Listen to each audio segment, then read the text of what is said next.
বাপেরা নওজওয়ানেরা মন দিয়ে শুনবে, আজ আছে কান্নায় চলে যেতে সবাইকে হবে। আল্লাহকে ভয় করেন, নবী পাককে ভালোবাসেন, আর দুনিয়া জুড়ে চারিদিকে তাকিয়ে দেখেন ইসলাম ও মুসলমানকে সবাই টার্গেট করেছে।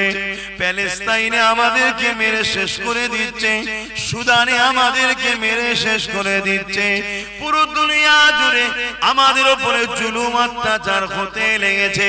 আমার দেশ হিন্দুস্তানের বুকে তো উত্তরপ্রদেশ থেকে নিয়ে গুজরাট থেকে নিয়ে পুরো দেশ জুড়ে আমার বাংলা তো নিরাপদ নয়। সব জায়গাতে একটাই কথা, ইসলাম ও মুসলমানদেরকে মেরে ফেলার পরিকল্পনা। এমনকি অবাক হয়ে যাবে, আমার বাংলার কলিকাতা তো প্রকাশ্য মিছিলে বলা হচ্ছে ইসলাম মুক্ত ভারত চাই, ইসলাম মুক্ত বাংলা চাই। বলছেন না? আপনি মসজিদে বসে তাসবিহ পড়ছেন, আল্লাহ আল্লাহ আল্লাহ আল্লাহ আল্লাহ আল্লাহ, আর এদিকে বলছে ইসলাম মুক্ত বাংলা চাই। আপনি বলছেন ওদিকে আমি নেই, ও দেখার আমার দরকার নেই। আপনি কি ভাবছেন আল্লাহ আল্লাহ বলে জান্নাত চলে যাবে? কথা বলে ভালোবাসার নাম এটা? কি গো ভালোবাসার নাম এটা? আমি ভালোবাসবো আপনাকে, কিন্তু বাপ হন আপনি আমার, ঠিক আছে, কিন্তু কখনো এক গ্লাস পানিও দেবো না। বাপেরা বলেন ভালোবাসাটা? ছেলে হিসেবে বাপকে ভালোবাসি বলছি, কিন্তু বাপ বিপদে পড়লে ছেলে দরজা বন্ধ করে রেখে দিয়েছে, বাপের কাছেও যাবে না, দেখতেও যাবে না। এটা কি ভালোবাসা? তাহলে যেমন মসজিদে যেতে হবে, আল্লাহকে ডাকতে হবে, সিজদা দিতে হবে, তাসবিহ পড়তে হবে, তেমন এই সন্ত্রাসদের বিরুদ্ধে কথা বলতে হবে। কেন? আমি ইসলামকে ভালোবাসি।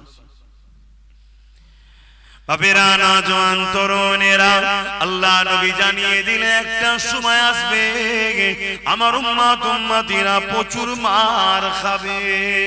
সাহাবা হুজুররা বলতে লাগলেন, ইয়া রাসূলুল্লাহ, হাবিবাল্লাহ, আমার ভাইদের সংখ্যা কি কম হয়ে যাবে? আল্লাহ নবী বললেন, না, সংখ্যা কম হবে না। এবং কিভাবে মার খাবে আমার উম্মতেরা, আল্লাহ নবী সেটাও জানিয়েছে।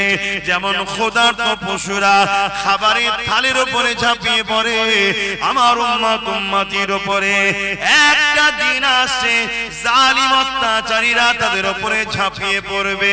রাসূলুল্লাহর এই কথাটা বাস্তবে আজকে মিলছে না মেলে নে? একটু হ্যাঁ কি না বলবেন? চারিদিকে জুনায়েদ থেকে নিয়ে, তাবরেজ থেকে নিয়ে, সানাউল থেকে নিয়ে, আমার রাজ্যে তামান্না থেকে নিয়ে, আনিস খান থেকে নিয়ে, কিছুদিন আগে বারাইপুরে দেখলেন না, জেন্ত তার পায়ে দড়ি বেঁধে টেনে টেনে নিয়ে যাচ্ছে। চারিদিকে হচ্ছে নয়? তা রাসূল বললেন, একটা দিন আসবে আমার উম্মতরা প্রচুর মার খাবে। সাহাবা হুজুররা জিজ্ঞেস করলেন, কারণ কি? তাদের সংখ্যা কম হবে? আল্লাহ নবী বললেন, না, সংখ্যা কম নয়, সংখ্যা কম নয়। তো রাসূলুল্লাহ যে বলেছে সংখ্যা কম নয়, তাহলে আপনাদের কি মনে হয় আমাদের সংখ্যা কি কম? জোরে বলছেন না? দেখছেন না সবার নজর আমাদের দিকে? সবার নজর কার দিকে? বলুন। টিভি বা মোবাইলে সব খুলে দেখেন, সবাই মুসলমান মুসলমান মুসলমান মুসলমান মুসলমান মুসলমান মুসলমান মুসলমান মুসলমান মুসলমান, দিন রাত হচ্ছে না? কেন রে বাবা? আমরা তো কোনো রুলে নেই, আমরা তো কোনো ভূমিকাতে নেই, তারপরে আমাদের নিয়ে এত চর্চা কেন? কখনো ভেবেছেন?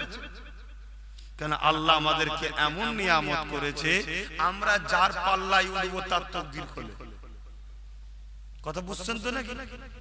কিন্তু দুঃখের বিষয়, আমরা নিজেদেরকে চিনতে না পারার দরুন সবাই আমাদেরকে শুধু চুষেছে, মজা নিয়েছে, ভোগ করেছে, ব্যবহার করেছে, কিন্তু আমাদের বেঁচে থাকা দৈনন্দিন প্রয়োজনের কথা কেউ জোরে বলে।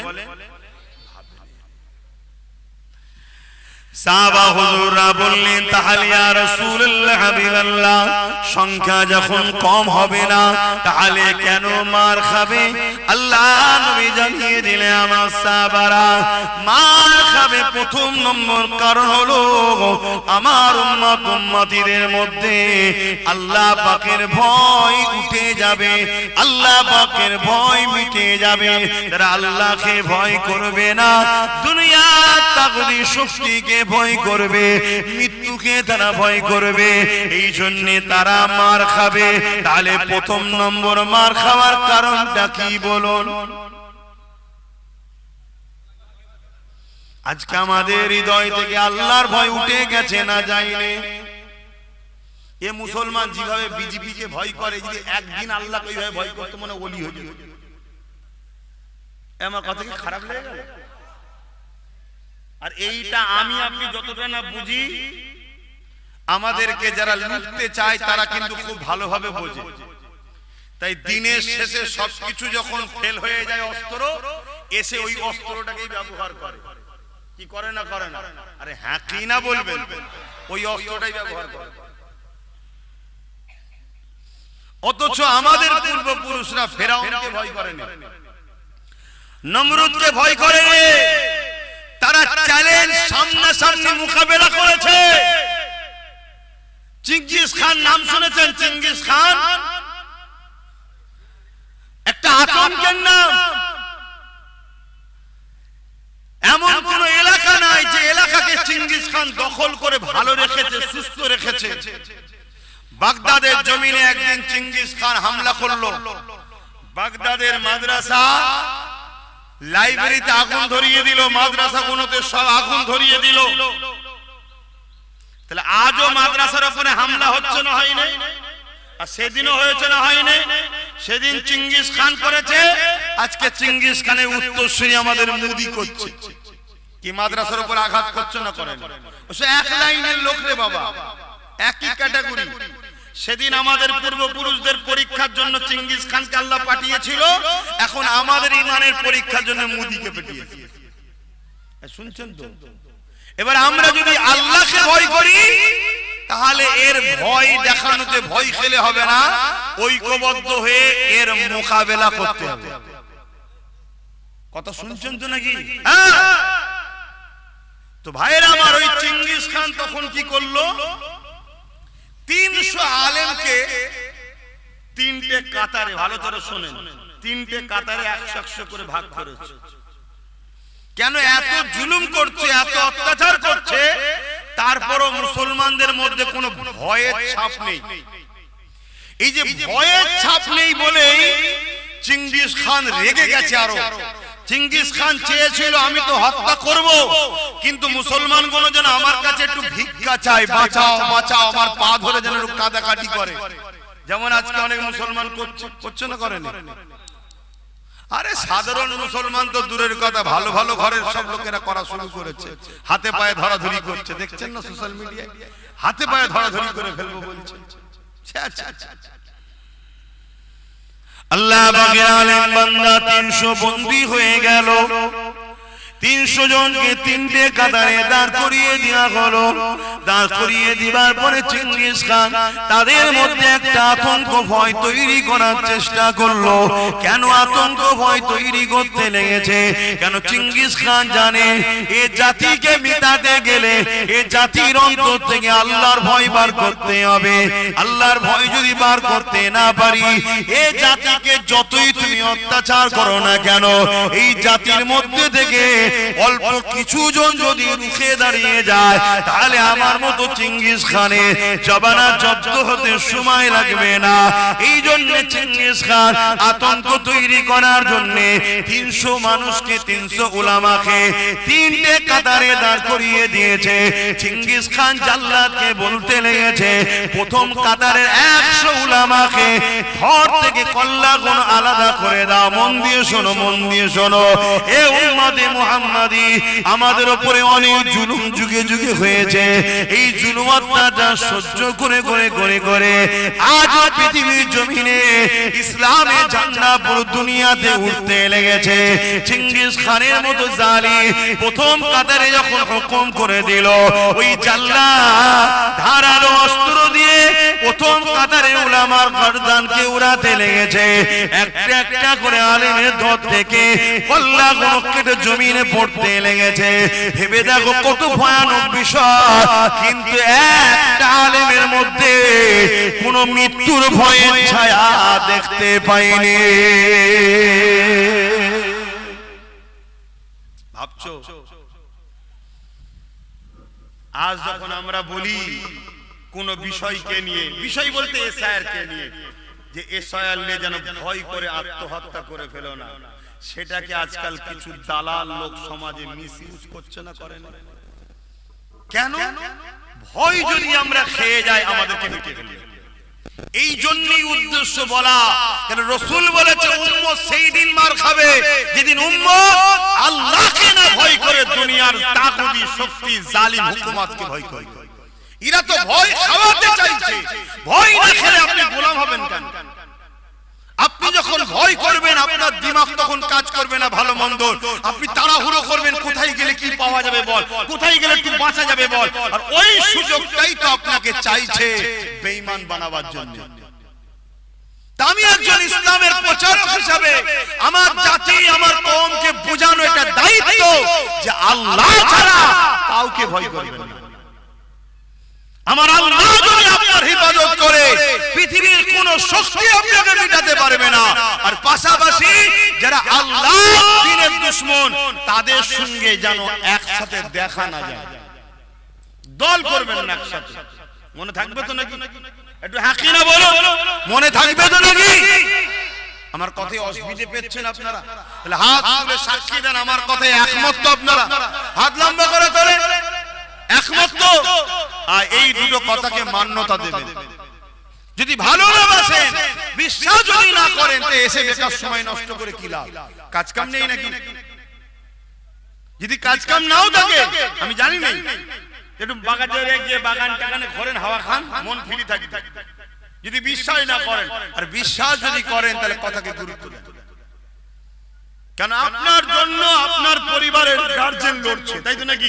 কিন্তু গার্জেনকে যদি আপনি গুরুত্ব না দেন, সে এক গ্লাস পানি চাইলে যদি দিবার মন মানসিকতা না থাকে, তাহলে সে গার্জেন আপনার জন্য কতদিন লড়বে বলুন? কেউ পাশের লোক একটা কিছু বলে দিল, অমনি আপনি আপনার বাপের উপরে সন্দেহ শুরু করলেন, ভাইয়ের উপরে সন্দেহ শুরু করলেন, মায়ের উপরে সন্দেহ শুরু করলেন। এটা কি এতদিন ভালোবাসা ছিল মনে হয়? একটা পাশের কেউ কিছু বললে একটা কথাতে এক মুহূর্তে আপনার মনের মধ্যে চিন্তা ঢুকে গেল। কথা মাথায় ঢুকছে না, ঢোকে না? এসব মুনাফিকি চলছে। খুব মন দিয়ে শোনেন, যদি বিশ্বাস করেন এই ছেলেটাকে ভাইটাকে, তাহলে কথা কোনো কেন আর নাই, বেকার সময় নষ্ট করে লাভ নেই। যেটা ভালো লাগে সেটা করুন, যার সাথে মিশতে মন যায় যার সাথে মিশকে যান। হিসাব লিবার মালিক আমি না, হিসাব আল্লাহর কাছে দেবেন। কিন্তু একজন দ্বীনের দায়ী হিসাবে, প্রচারক হিসাবে, আপনার পীরের আওলাদ হিসাবে আপনারা আমাকে যখন ভালোবেসে এনেছেন, আমার মুখের গোড়ায় যেমন বসেছেন, আমার উচিত আপনাকে শিক্ষা দিয়া রব্বানা আতিনা ফিদ দুনিয়া হাসানাত ওয়া ফিল আখিরাতি হাসানা ওয়া কিনা আযাবান নার। আল্লাহ নিজে শিখাচ্ছে আমার কাছে দোয়া চা, রব্বানা হে আমাদের রব আতিনা ফিদ দুনিয়া, দুনিয়ার ভালাই দেন, ওয়া ফিল আখিরাতি হাসানা, আখিরাতের ভালাই দেন, ওয়া কিনা আযাবান নার, জাহান্নাম থেকে বাঁচান। তো জাহান্নাম থেকে বাঁচতে গেলে, আখিরাতের কল্যাণ পেতে গেলে, দুনিয়ার ভালাই পেতে গেলে যে রাস্তাগুলো দরকার ওগুলো তো আপনাকে আমি শিখাবো, ঠিক তো নাকি? আমি আপনাকে তো বলবো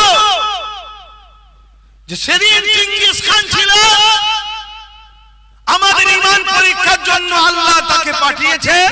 তার আগে ফেরাউন ছিল, নমরুদ ছিল, এজিদ ছিল।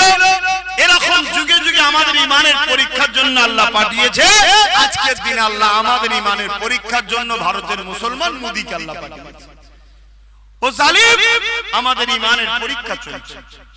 কিন্তু এই ঈমানের পরীক্ষা দিতে গিয়ে আমরা তো ভুল কদম পা ফেলছি। আমরা জানের ময়াতে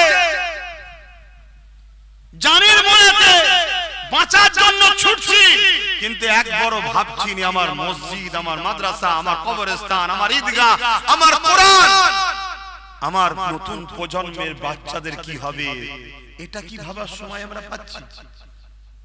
কি হাকি না বলেন পাচ্ছি? তার মানে কি এমন ভয় খাইয়ে দিয়েছে, ভাবার সময় নেই। তাহলে প্রথম কাতারে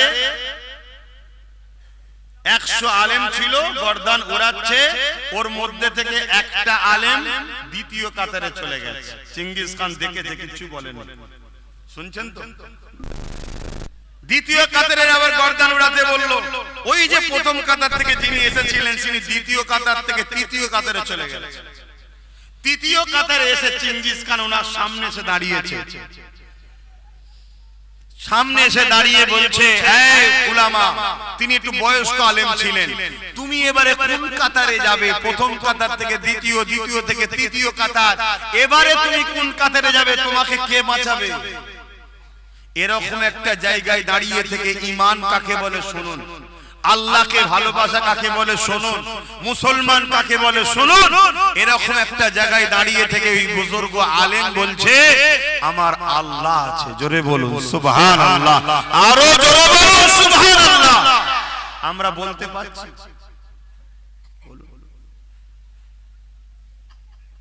বলতে পারছি? আজকে আমাদের কাছে এসে যখন বলা হচ্ছে একটা কথা, ভয় দেখানো যখন হচ্ছে, আমরা বলতে পারছি না যে আল্লাহ আছে। আমরা এক জালিমের ভয়ে আরেক জালিমের কোলে উঠব না, আমরা আল্লাহর উপরে ভরসা করে ন্যায়ের পক্ষে থাকবো। কিসমতে যা আছে সেটা হবে। এটা কি বলতে পারছি? পাচ্ছি না, ঘাবড়ে যাচ্ছি। কেন? রাসূলুল্লাহর হাদিস। আল্লাহ নবী বললেন, দ্বিতীয় নম্বর আমার উম্মতিরা মার খাবে। কারণ কি হবে ইয়া রাসূলুল্লাহ? আল্লাহ নবী জানিয়ে দিলে তারা বড় লোভী হয়ে যাবে, এই লোভের কারণে তারা মার খাবে। এ উম্মতে মুহাম্মাদি, আমরা এত লোভী হয়ে গেলাম, মাত্র 1000 টাকা পাবার জন্য নিজেরা নিজেদের মা বোনেদের ঘরে পর্দা থেকে বাইরে বার করে দিলাম। সেখানে মুখ তুলে ফটো তোলা থেকে শুরু করে তাদেরকে আমরা আধার কার্ড, ভোটার কার্ড দিয়ে দিলাম। মুসলমানদের বিবাহের আগে যদি খাতুন নাম থাকে, বিবাহের পরে স্বাভাবিক বিবি হয়ে যায়, বা ইত্যাদি ইত্যাদি সারনেম থাকে না, থাকে না। আর এই আধার কার্ড, ভোটার কার্ড যখন পেয়ে গেল, ঠান্ডা ঘরে বসে বসে দেখছে, এগুলো তো ফাঁসানো যাবে। আজকে যত নাম বাদ যাচ্ছে দেখুন, মহিলা মুসলমান বেশি। ঠিক না ঠিক? তাহলে আমরা লোভে পড়ে বিপদে গেছি না, যাই না?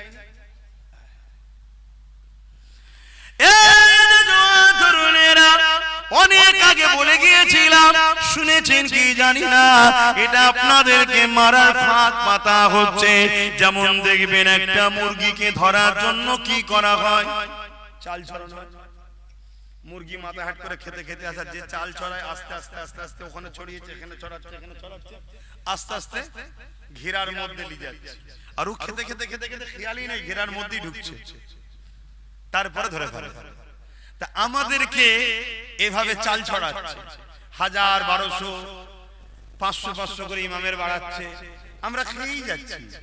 আমাদের খেয়ালই নেই যে ওয়াকাফ কালা কানুন মেনে নিয়েছে। খেয়াল আছে? আমরা ভুলেই গেছি ওয়াকাফের কথা। আমাদের খেয়ালই নেই যে 32,000 চাকরিকে বাঁচাবার জন্য এসআইআর এর ফরমে সৈকত দিয়ে এসেছে যে এসআইআর পড়ো বাংলায়। আমাদের খেয়ালই নেই।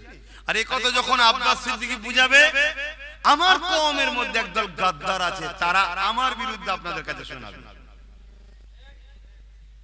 আর আপনাদের মধ্যে থেকেই আবার কিছু মানুষ দ্বিধা দ্বন্দ্বে পড়ে যান যে কি হবে বল দেখিন, কোনটা কি বল দেখিন। একবারও ভাবলেন না যে আব্বাস সিদ্দিকী কি জন্য লড়ছে, আর যে আমায় বুঝাতে এসেছে সে কার জন্য লড়ছে। আমি তো লড়ছি দুটো কারণ। একটা কারণ, আমি যেমন কারো ধর্মের বিরুদ্ধে নয়, কারো ধর্মের বিরোধী করার পক্ষপাতিত্ব নয়, তেমন আমার ধর্মের বিরোধী কেউ করুক এটাও আমি পছন্দ করি না। দ্বিতীয় নম্বর, আমার কওম যেন একটু ইজ্জতের রুটি খেতে পারে, এজন্যই তো লড়ছি। আমার কি ইন্টারেস্ট আছে? বাপেরা, নওজওয়ানেরা, রাসূলুল্লাহ দ্বিতীয় নম্বর কারণ কি বললেন?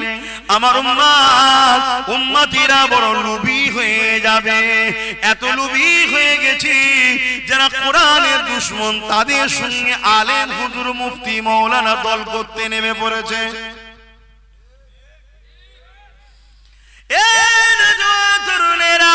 অথচ আল্লাহ নবী সাহাবাদের মধ্যে কেমন কেমন ঈমান ছিল দেখো, কেমন কোরআনের প্রেম ছিল, কেমন আল্লাহর প্রেম ছিল, কেমন রাসূলুল্লাহর প্রেম ছিল দেখো। ওই সময় আল্লাহ নবী সাহাবা হুজুরদের মধ্যে থেকে এমন করে নবী পাক যখন ইন্তেকাল হয়ে যায়, দুনিয়া থেকে পর্দা নিয়ে চলে গেলে, মুসাইলামাতুল কাজ্জাব নামে একটা ব্যক্তি সে নিজেকে মিথ্যা নবী দাবি করে ফেললো। হযরত আবু বকর সিদ্দিক এইভাবে সাহাবা হুজুরদেরকে ডাক দিলে, হে আমার নবী সাহাবারা, মুসাইলামাতুল কাজ্জাব সে নিজেকে মিথ্যা নবী দাবি করেছে, একদিকে খতমে নবুয়াতের বিরোধী করেছে, অপরদিকে কোরআনের একটা আয়াতের বিরোধী করেছে। কোরআনের আয়াতটা কি? মা কানা মুহাম্মাদুন আবা আহাদিন মির রিজালিকুম ওয়ালাকিন রাসূলুল্লাহ ওয়া খাতামান নবী। আল্লাহ পাক কোরআনের মধ্যে বলছে ওয়ালাকিন রাসূলুল্লাহ ওয়া খাতামান নবী, আমার নবী পাক হলো শেষ নবী, নবুয়াত হলো খতম আমার নবীর দ্বারা। এই যে কোরআনের আয়াত, এই আয়াতের বিরোধী মুসাইলামাতুল কাজ্জাব করেছে এবং রাসূলুল্লাহ খতমে নবুয়াত, আল্লাহ নবী বলে দিন আনা খাতিমুন নবী, আমি শেষ নবী, এই খতমে নবুয়াতের বিরোধী করেছে।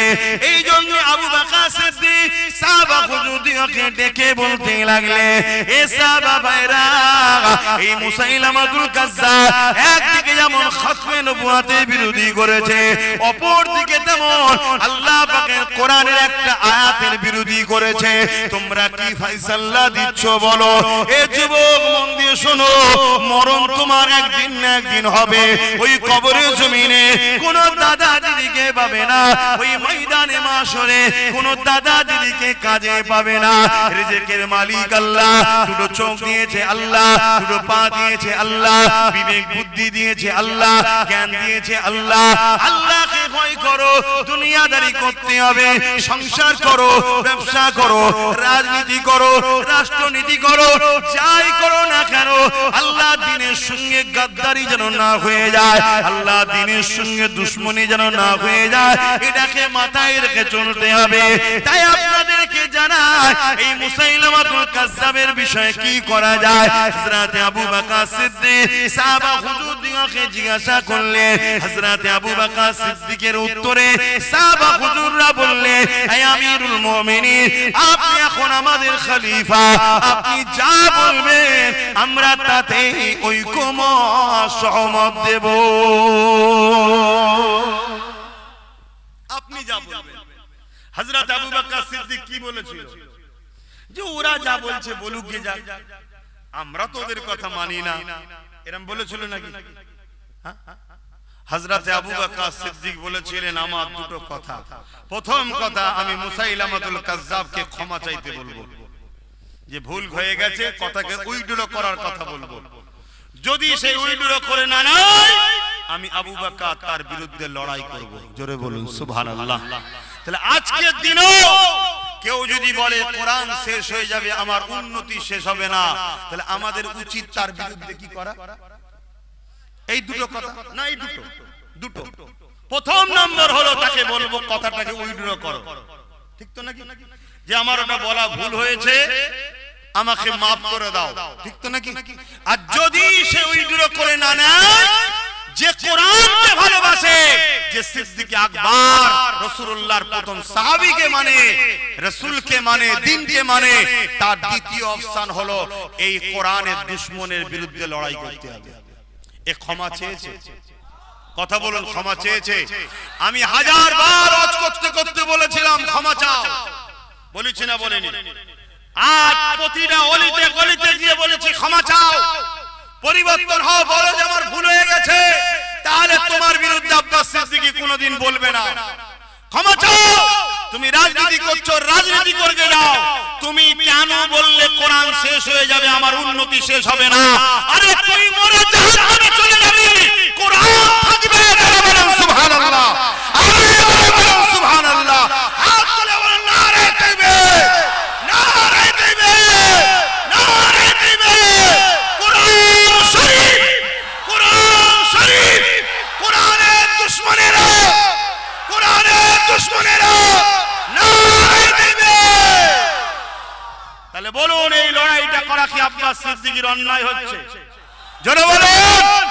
আমি কিসের হুজুর, আমি কিসের মনি সাহেব, আমি কিসের মুফতি, আমি কিসের বক্তা?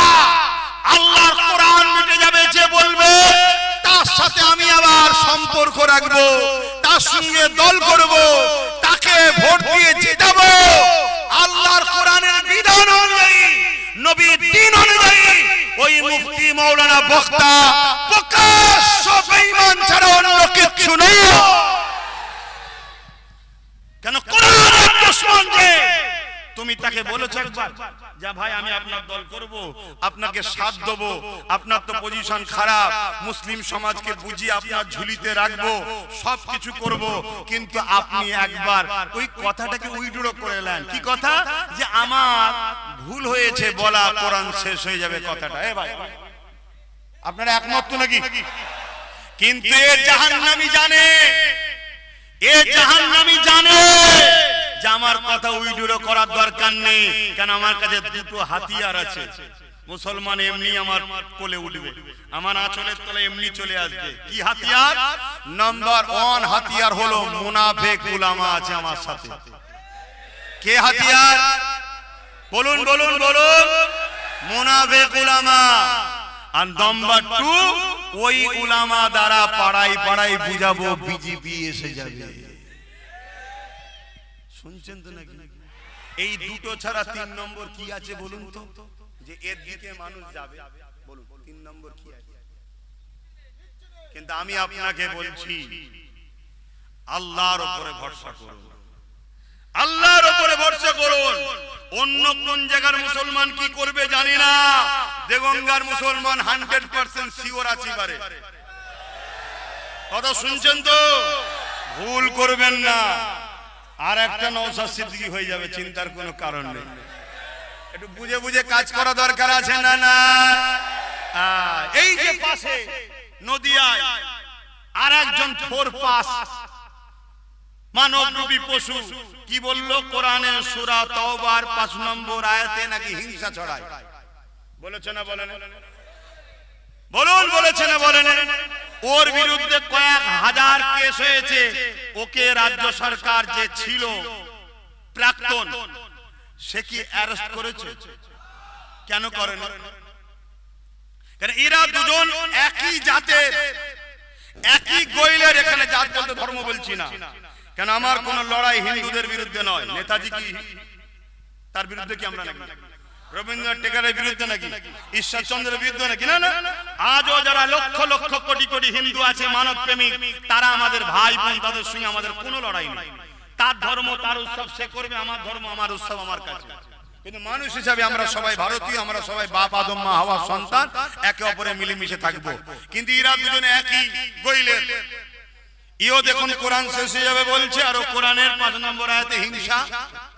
আর এদের মুরব্বি কে জানেন?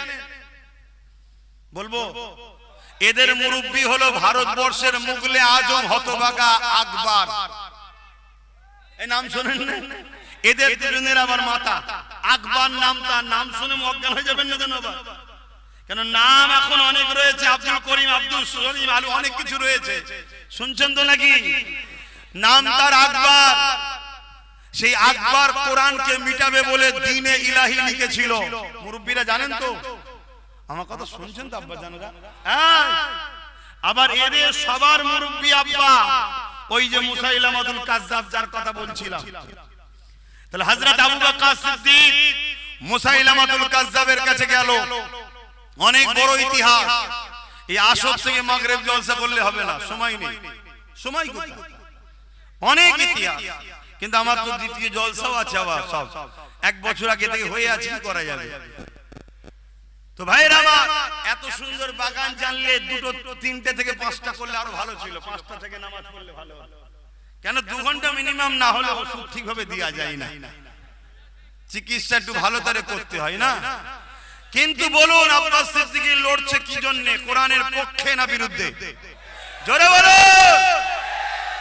আজ যারা কোরআনের দুশমন, তাদের বিরুদ্ধে দাঁড়িয়ে যারা আমার বিরোধী করছে, তারা কোরআনের বিরোধীকারীদের সাথ দিচ্ছে, তাদেরও হাসর নাসর কোরআনের বিরোধীকারীদের সঙ্গেই হবে। ঠিক না বেঠে? তো ভাইরা আমার, যুগে যুগে লড়াই হয়েছে, আজও হচ্ছে, আগামী কালও হবে। তাই একটা কথা বলে যাচ্ছি, দুনিয়াদারি করতে হবে, দুনিয়াদারি করুন।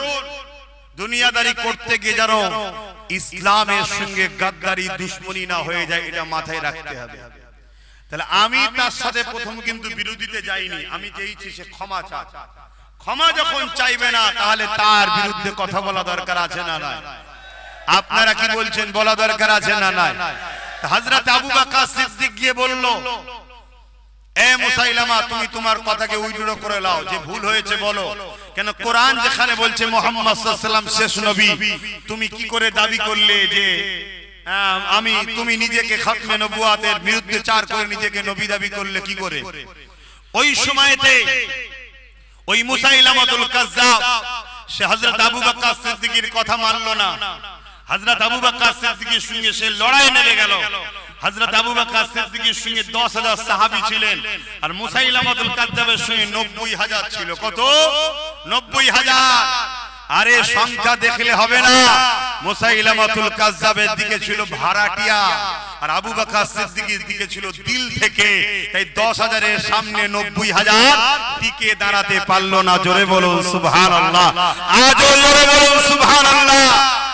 আজকেও যদি মনে করো কোন জালিম অত্যাচারী সমাজ বিরোধী গরিবের জিনিসপত্র দেশের সম্পদকে চুরি করে যদি আমাদের মোকাবেলায় নামে, হয়তো দেখছেন তার দিকে টাকার জোরে লোক বেশি, লোক বল বেশি, লোক যাচ্ছে বেশি, লোক অনেক কিছু আছে দেখছেন, কিন্তু মনে রাখবেন ওগুলো ভাড়াতে আসছে, ভাড়াতে। ও ক্ষমতায় টিকে থাকতে বেশিক্ষণ সম্ভব নয়, কেন যতক্ষণ দিচ্ছে ততক্ষণ আছি, ভেতর ভেতর থেকে সব উল্টো দিকে চলে যাচ্ছে। হয়তো তোমার আমার কাছে চাল চুরি করার টাকা নেই, কিন্তু মনে রাখবে তোমার আমার হৃদয়ে একে অপরের জন্য ভালোবাসা আছে না নাই? যুগে যুগে আমরা এই ভালোবাসা দিয়েই বিজয় লাভ করেছি। জোরে বলুন সুবহানাল্লাহ। হ্যাঁ, জিতার আগেই যদি জিতার আগেই যদি চাল চুরি করে খাস, তাহলে জিতার পরে কি চুরি করবি রে? কথা মাথায় ঢুকছে না? ঢোকে না? একটু পরিবর্তন হন, সাবধান হয়ে চলে। আমার কথায় কষ্ট নিচ্ছে? হ্যাঁ, কষ্ট নিচ্ছে। হাত তুলে সাক্ষী দেন আমার সঙ্গে সহমত কারা। সহমত তো নাকি হাত লম্বা করে তুলে রাখেন? সহমত তো নাকি? কষ্ট দিচ্ছি আপনাদের, কষ্ট দিচ্ছে আপনাদের, হাত নাবা। মনে রাখবে সবকিছু মেনে লিয়া যেতে পারে। কেউ যদি বলে ওয়াকফকে মিটিয়ে দেব, মসজিদ, মাদ্রাসা, কবরস্থান, ঈদগাহ, খানকাকে, আর তুমি যত বড়ই ফেরেশতা সেজে বলো আমি ভালো, কিন্তু তোমার নেতা নেত্রী তো চোর। তোমার নেতা নেত্রী কবরস্থানের দুশমন, তোমার নেতা নেত্রী মসজিদের দুশমন, তোমার নেতা নেত্রী ওয়াকফের দুশমন। তুমি যতই ভালো সেজে থাকো যে আমি তো খুব ভালো কাজ করি গো, তুমি যতই ভালো কাজ করো, তুমি হয়তো ভালো জিনিস, কথা বুঝে আসছে, আপেল, আঙ্গুর, বেদানা ভালো জিনিস, কিন্তু যে প্লেটের উপর তুমি রেখেছো ওই প্লেটটা টয়লেট পরিষ্কার করা হয়, আর ও জিনিসের রুচি লাগবে ভাই। তা তুমি যে দলের নাম লিখিয়েছো ও দলের নেতা নেত্রী ওয়াকফের বন্ধু না দুশমন? জোরে বলুন। কেন্দ্রে বিজেপি সরকার ওয়াকফকে মিটাতে চাইছে, হ্যাঁ না না? রাজ্য সরকার বিজেপির সঙ্গে সাথ দিয়েছে, হ্যাঁ কি না? তাহলে বলুন, যারা আমার মসজিদ, মাদ্রাসা, ওয়াকফের দুশমন, তাদেরকে আমরা ভোট দিয়ে ইসলামের দুশমনকে শক্তিশালী করলে আমরা আল্লাহর কাছে মুখ দেখাতে পারবো। যদি জানতাম বিকল্প নেই আলাদা কথা, অপর দিকে একজন ডাকছে আসো আমার সাথ দাও, যে কিনা মসজিদ মাদ্রাসার দুশমন, আর একজন বলছে আমার সাথ দাও, যে কিনা মসজিদ মাদ্রাসা বাঁচাতে গিয়ে সুপ্রিম কোর্টে কেস চালাচ্ছে এখনো, এবং রাস্তায় নামার জন্য জালিমরা ধরে জেলে দিয়েছে। তাহলে বলো যে ওয়াকফের দুশমন তার সাথে না ওয়াকফের বন্ধু যে তার সাথে? জোরে বলো। ওয়াকফের দুশমন কেন্দ্র সরকার, ওয়াকফের দুশমন রাজ্য সরকার, ওয়াকফের দুশমন ইরাক দুশমনি করেছে না করেনি? অপর দিকে ওই একটাই ছেলে নওশাদ সিদ্দিকী ওয়াকফকে বাঁচাবার জন্য জেল খেটেছে না খাটেনি? ওয়াকফকে বাঁচাবার জন্য সুপ্রিম কোর্টে কেস করেছে না করেনি? অতএব তার জন্য আমাদেরকে সহযোগিতা করা দরকার আছে না নাই? আরে যেই হোক, যেই হোক মাথার উপরে তো আছে নওশাদ, আর নওশাদের মাথার উপরে তো আছে। কথা মাথায় ঢুকছে না ঢোকে নে? এবারে কারো মধ্যে যাচ্ছে না তো হুজুর জলসা এসে একদম ডাইরেক্ট হয়ে যাচ্ছে না? এখন আর ডাইরেক্ট ইনডাইরেক্টের ব্যাপার নেই তো, সব তো হয়ে গেছে, মিশে গেছে তো। আগে বলতো হুজুর কেন রাজনীতির কথা বলবে, এখন হুজুর ক্যান্ডিডেট হয়ে গেছে। আগে বলতো মুফতি মাওলানা রাজনীতির কথা বলবে কেন, এখন মুফতি মাওলানা এসে নমস্কারও করছে, সব জায়েজ করে ফেলেছে। তো সেই জায়গায় আব্বাস সিদ্দিকী মসজিদ মাদ্রাসা ওয়াকফকে বাঁচাবার জন্য কথা বলার অধিকার নেই? যদি একটা মুফতি, একটা মাওলানা, একটা হুজুর যদি ইসলামের দুশমন দিদি মুদির গদি বাঁচাবার জন্য চিল্লায়, তাহলে আমি মসজিদ মাদ্রাসার জন্য একটা শক্তি করার জন্য চিল্লাতে পারি না? তো অপরাধটা কি করছি? কথা মাথায় ঢুকছে? আর এই সময় একটু বেশি বলতে হচ্ছে কেন? এখন পরীক্ষা সামনেই তো, এই সময় তো টিপস দিতে হবে, 2 2 4 হয়। কি মনে রাখবে, একটা ছিল পুরো বাংলাকে বুঝিয়ে দিয়েছে। আশা করা যাচ্ছে, রিপোর্ট তো সব দেখছি রে বাবা, না মুদির মিটিং এ হলো হচ্ছে, না দিদির মিটিং এ লোক হচ্ছে, চেয়ার দিয়েও লোক জড়ো করতে পারে না। কি আবার বিরিয়ানি, পয়সা, গাড়ির তেল, তাও লোক হচ্ছে না। আর অপর দিকে ওই একটা, সেই ফেরাউন যেমন একটা ছেলের ভয়েতেই মেরে সবাইকে মেরেছে, এখানেও সেই একটার ভয়। তাহলে আল্লাহ চাইলে তার সাথে যদি কয়েকটা হয়, লড়াই করার একটা জায়গা হবে না, হবে না? এই বিশ্বাস আপনাদের আছে তো? তাই একটুখানি বলুন আমার সাথে একমত, নওশাদের সাথ দেবেন তো? একদম ওপেন বলে দিলাম, একমত তো? হাত তুলে বলুন, একদম ঠিক বলছে। আপনারা হাত তুলবেন না? না, আপনাদের দিকে ক্যামেরা আছে। না না, আপনারা হাত তুলবেন না কেন? আপনাদের দিকে ক্যামেরা। এরা কিচ্ছু পাবে না, লাস্টে যে গরিবের ঘর ভাঙবে। তোর যদি এতই সাহস, এতই বাহাদুরি, এতই পাওয়ার, তোর গ্রামে তো এসেছি। কথা বুঝছেন না? বলেন না, তুই আমাকে ধর না বাবা, তুই এই গরিবগুলোকে জুলুম করছিস কেন? গরিবকে জুলুম করা তো ফেরাউনের কাজ রে, নমরুদের কাজ, সাদ্দাদের কাজ। তো ভাই সময় তো খুব কম, আফসোস লাগছে বলতে পারছি না। এতটুকু বলবো, আমার রাসূলুল্লাহর একটা হাদিস আপনাদেরকে শোনাবো, একটু শুনছেন? আমার কথায় বেজার হচ্ছে? দুটো হাদিস বলে যাচ্ছি, মন দিয়ে শোনেন। হ্যাঁ না, আজান দিয়ে দেবে তো, একটু জলদি করে শোনেন, জলদি করে শোনেন। নাম্বার 1, ঈমান আছে না নেই জানবেন কি করে?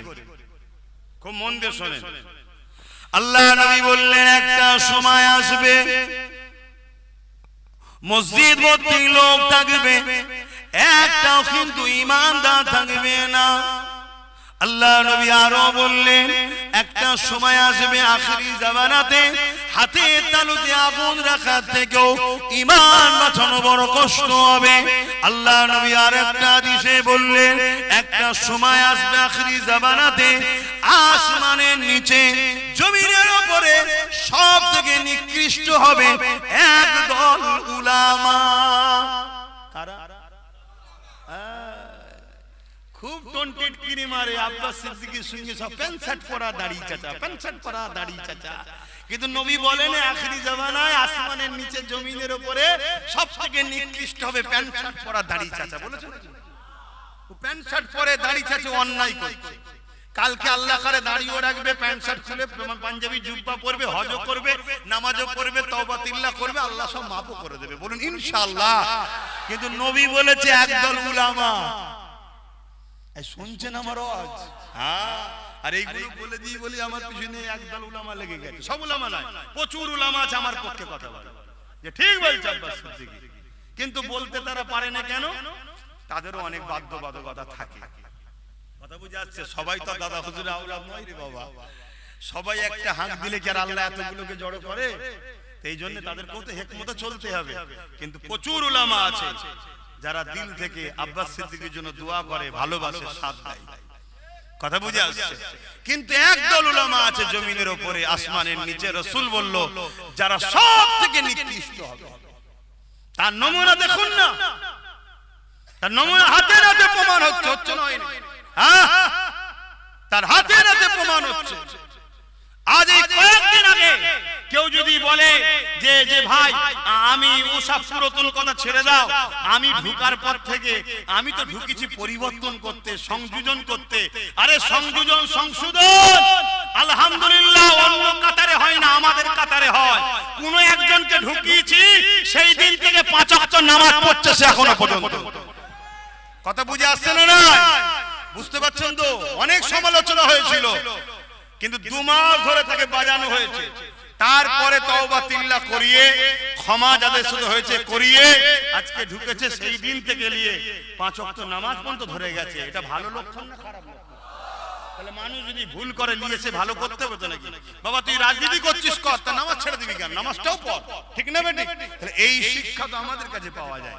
তুমি বলছো আমি মুফতি সাহেব আমি গিয়ে সব ঠিক করব, পরিবর্তন করব, আমি হুজুর সাহেব আমি গিয়ে পরিবর্তন করব। তুমি তো পরিবর্তন দূরের কথা, একজন বলছে জাহান্নামে দাঁড়াতে বললে জাহান্নামে দাঁড়াবো, আর তুমি আরেকটা দিকে বলছো জাহান্নামে লাফ মারবো, মানে আগুনে, বলছে আগুনে গিয়ে লাফ মারবো। কথা বুঝছেন না বোঝেন না? এরা কি পরিবর্তন করতে পারবে মনে হয়? এরা তো নিজেরাই অপরিবর্তন হয়ে সঙ্গ দোষে খারাপ হয়ে যাচ্ছে। আর একজন কি বলছে যে না আমি থাকলে অনেক পরিবর্তন হবে। আরে তুমি যাওয়ার পরে বক্তব্য দিচ্ছে কি যে মাদ্রা মসজিদে মসজিদে জুম্মার দিনে উস্কানোমূলক বক্তব্য যেন না দেওয়া হয়। এবারে আমার মসজিদে উস্কানোমূলক বক্তব্য দেওয়া হয়, আমার মসজিদকে অপমান করা হলো না? আমার ইমামদের ঘরে, আমার ইমামদের ঘরে সম্প্রদায়, আমার ইমামদের ঘরে সমাজ বিরোধী, আমার ইমামদের ঘরে উস্কানোমূলক বক্তব্য দেওয়ার জন্য ইলজাম দাগ লাগানো হলো না? হলো না? এই সাহসগুলো তোমাদেরকে দিচ্ছে কি? বলছে সাহস তো আমার হাতে রিমোট আছে। এক ওই মুনাফিক দালাল মার্কা উলামা আছে, দ্বিতীয় হচ্ছে বিজেপি আছে। বুঝছেন না?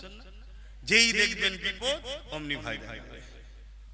বিজেপি হিন্দু পাড়ায় যে বলছে আমাদেরকে নিয়ে আসো, নাই সব মুসলমানরা পাকিস্তান করে ফেলবে, বলছে না? বলে। আর ইনি মুসলমানের পাড়ায় এসে কি বলছে, ওরকম করো না তাহলে বিজেপি চলে যাবে। দুজনের সেটিংটা দেখেছো? আর দিনের শেষে আমার ছেলের পড়াশোনা নেই, চাকরি নেই, কর্ম নেই, স্কুল নেই, রুজি নেই, রুটি নেই, এটা তো নেই নেই। আবার আমার বোল্ডুজার দিয়ে মাদ্রাসা ভাঙা হচ্ছে, বোল্ডুজার দিয়ে ঈদগাহ ভাঙা হচ্ছে। তা আমি যে কথা বলছিলাম, ঈমান আছে না নাই বুঝবেন কি করে? যে যার মতো বুঝবে। আমার ঈমান আছে না নাই আমি বুঝবো কি করে? তা আপনার ঈমান আছে না নাই আপনি বুঝবেন কি করে? রাসূলুল্লাহ বুঝার রাস্তা দেখাচ্ছে। একটু বলি, কেউ যদি অন্যায় করে আর তাকে যদি অন্যায়টা ধরিয়ে দেওয়া হয়, সে যদি সঙ্গে সঙ্গে অনুতপ্ত হয় যে হ্যাঁ আমি এটা ভুল করেছি, এটা অন্যায় হচ্ছে, আল্লাহ রাসূল বলছে সে গুনাহগার, কিন্তু তার মধ্যে ঈমান এখনো আছে। জোরে বলুন সুবহানাল্লাহ। দ্বিতীয় নম্বর কথা, ঈমান আছে না নাই বুঝবেন কি করে? আল্লাহ নবী বলছে 3টে খসলতের মধ্যে একটা বৈশিষ্ট্য, একটা খসলত যার মধ্যে আছে তার মধ্যে ঈমান আছে, আর যার মধ্যে এই 3টের মধ্যে কোনোটা নেই তার মধ্যে ঈমান নেই। নাম্বার 1 কি? অন্যায় দেখলে হাত দিয়ে রুখবে। এই বৈশিষ্ট্য যার মধ্যে আছে তার মধ্যে 1 নম্বর ঈমান আছে। যদি হাত দিয়ে রুখতে না পারে, অন্যায় দেখলে মুখ দিয়ে প্রতিবাদ করবে, রাসূল বলছে তার মধ্যে ঈমান আছে, কিন্তু ঈমানটা দ্বিতীয় স্তরের। রাসূল বলছেন 3 নম্বর, যদি হাত দিয়ে রুখতেও না পারে, মুখ দিয়ে প্রতিবাদও যদি করতে না পারে, কমসে কম অন্তর থেকে যদি ঘৃণা করে দূরে সরে যায়, রাসূল বলছে তারও ঈমান আছে, কিন্তু এই ঈমানটা সবথেকে দুর্বল, কিন্তু ঈমান আছে। কিন্তু কোন ব্যক্তি যদি অন্যায় দেখার পরে হাত দিয়েও রুখলো না, মুখ দিয়ে প্রতিবাদও করলো না, অন্তর থেকে ঘৃণা করে দূরে সরে গেল না, উপরন্তু তার সাথ দিল, তার কি ঈমান আছে? তাহলে বলুন, যারা আমার ওয়াকাফ মিটাতে চাইছে এদেরকে যদি আমরা সাথ দিই আমাদের ঈমান থাকবে? এটা কি জুলুম নয় মসজিদ মাদ্রাসার উপরে? একটু হ্যাঁ কি না বলবেন। আর একটা শেষ হাদিস মিশকাত শরীফের বলে যাচ্ছি, আল্লাহ নবী জানালেন কোন মুসলমান যদি মন দিয়ে শুনবে, যুবক মন দিয়ে শোনো, খেটে খাও চেটে নয়, কষ্ট করো মেহনত করো। আজকে আমার বাড়িতে কেউ এসেছে, হাত পেতেছে, আমি 200টা টাকা কি 500টা টাকা তাকে দিলাম। কালকে রাস্তায় যখন আমায় দেখবে, সে যদি সাইকেলে করে যাই নেমে যাবে। কিন্তু আমার বাড়িতে কেউ এসেছে, আমি তাকে বললাম গাড়িটা ধুয়ে দে, গাড়িটা ধুয়ে দিল, আমি তাকে 500টা টাকা দিলাম। কালকে কিন্তু সে আমাকে দেখে নত হবে না, কেন মেহনত করেছি তুই দিয়েছিস। অতএব খেটে খাও চেটে নয়। তো ভাইরা আমার, আল্লাহ রাসূল বলছেন মিশকাত শরীফে, কোন মুসলমান যদি জালিম অত্যাচারী জানার পর শক্তিশালী করার জন্য তার সাথ দেয়, ওই মুসলমান ইসলাম থেকে বেরিয়ে যাবে। যে ইসলাম থেকে বেরিয়ে যায়, তার দাড়ি, তার টুপি, তার নামাজ, তার রোজা, তার হজ কোনো কাজে লাগবে? সে জান্নাতে কখনো যাবে? তাহলে কে কোন মুসলমান যদি অত্যাচারী জালিম জানার পর, আর এই কথাটা যখনই বলেছি না, আমার বাড়ির কোন একটা মুরব্বির বক্তব্যকে ভাইরাল করছে। কোন একটা মুরব্বি বলেছিল, বাবা একে একটু দেখলে হয়, এরকম কিছু একটা বলেছে। তো কবে বলেছিল? 15 বছর আগে বলেছিল। তখন কি এ বলেছিল নাকি মাদ্রাসা কি বলে কোরআন শেষে যায় বলেছিল? তখন তো জুলুমের কথা বলে। কোন মুসলমান যদি জালিমকে, অত্যাচারী জালিম জানার পর, জানে না আলাদা কথা, জানার পর শক্তিশালী করার জন্য তার সাথ দেয়, ওই মুসলমান ইসলাম থেকে বেরিয়ে যাবে। আমি জানতে চাইছি, ভোট দেওয়া হবে শক্তিশালী করার জন্য না হারানোর জন্য? আজকে কেউ যদি আমায় ভোট দেয়, বুঝাবার জন্য বলছি, তাহলে আমাকে কি হারাবার জন্য দিয়েছে না জিতাবার জন্য? শক্তিশালী করার জন্য। আর আমি যদি জালিম হই, মসজিদ মাদ্রাসার দুশমন হই, ওয়াকাফের দুশমন হই, তাহলে এই জালিম জানার পরেও যদি কেউ ভোট দেয়, সে ইসলামে থাকবে? তাহলে কেন্দ্র ও রাজ্য সরকার ওয়াকাফের দুশমন হ্যাঁ কি না? জানার পরেও সুইচ যদি দাও, ইসলামের মধ্যে থাকা হবে? কি বলছো? তাহলে ভোটটা সামনে আছে, দিতে হবে। ওয়াকাফের দুশমনকে দেবে না ওয়াকাফকে বাঁচাবার জন্য দেবে? কারা কারা বলছেন ওয়াকাফকে বাঁচাবার জন্য দেবে? একটু হাত তুলে সাক্ষী দেন। ক্যামেরার সামনে যারা আছেন তুলবেন না, হাত না ভাই, শুনছে? কিন্তু একটা প্রশ্ন, ওইখানে গিয়ে যদি মনে করেন যে 1000টা টাকা দিয়েছিল, ভাইজান তো দেখতে পাচ্ছেন কি হবে? ওয়াকাফের দুশমনকে দেবেন নাকি? যখনই টিট করে মারবেন, আমার দেখার দরকার নেই। ইসলামের দুশমনকে যখনই শক্তিশালী করবেন ইসলাম থেকে, এটা মাথায় থাকবে তো। এই হাদিসটা আমার আব্বা হাদিস নাকি আমার দাদু রাসূলুল্লাহর হাদিস, মিশকাত শরীফে। কথা মাথায় ঢুকছে? কোন মুফতি মাওলানা বলে দিক এই হাদিসটাকে বয়ান করে যে আব্বাস সিদ্দিকী ভুল বলছে। কথা শুনছেন না শুনেন না? কথা শেষ। আপনাদেরকে বাঁচাবার জন্য দায়িত্ব আছে না নাই? একটুখানি দোয়া করব, তার আগে একটু সালাম পড়ে লিয়া নবী।